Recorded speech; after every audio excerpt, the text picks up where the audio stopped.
দিলীপ ঘোষকে নিয়ে রাজনৈতিক মহলে বহু বিতর্ক ছিল, তবে অবশেষে পশ্চিমবঙ্গের দিলীপ ঘোষ কিন্তু বিজেপিতেই থাকছেন এমন বার্তা তিনি দিয়ে দিয়েছেন।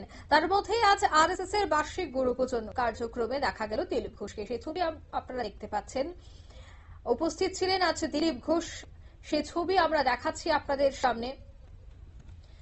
আজ যে বিশেষ গুরুপুজোর আয়োজন করা হয়েছিল আরএসএস এর, সেই বার্ষিক গুরু পূজন অনুষ্ঠানে দিলীপ ঘোষ উপস্থিত থাকবেন কিনা তা নিয়েও কিন্তু দীর্ঘ জল্পনা ছিল, কারণ দিলীপ ঘোষ তৃণমূলে যোগদান করবেন এই বিষয়টা নিয়ে পশ্চিমবঙ্গের রাজনৈতিক মহলে জল্পনা তুঙ্গে ছিল।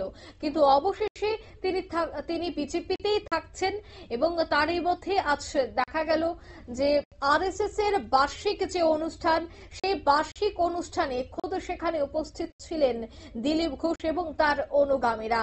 তবে দিলীপ ঘোষের উপস্থিতি সেখানে দেখতে পেয়ে সেখানকার যারা কর্মী সমর্থকরা ছিল তাদের মধ্যে কিন্তু উৎসাহ অনেকটাই বেড়ে যায়, কারণ সামনেই তো রয়েছে নির্বাচন, আর নির্বাচনের আগে কখন কি হয়ে যায় বা কি ধরনের পরিবর্তন ঘটে তা নিয়ে যখন একেবারে চায়ের দোকান থেকে পুরো ড্রয়িং রুম পর্যন্ত একটা চর্চা চলছিল, তারই মধ্যে আজ দিলীপ ঘোষের আরএসএস এর এই অনুষ্ঠানে যোগদান অত্যন্ত গুরুত্বপূর্ণ এবং রাজনৈতিক মহলে আরো অনেকটাই কিন্তু বাড়তি জল্পনা উস্কে দিল।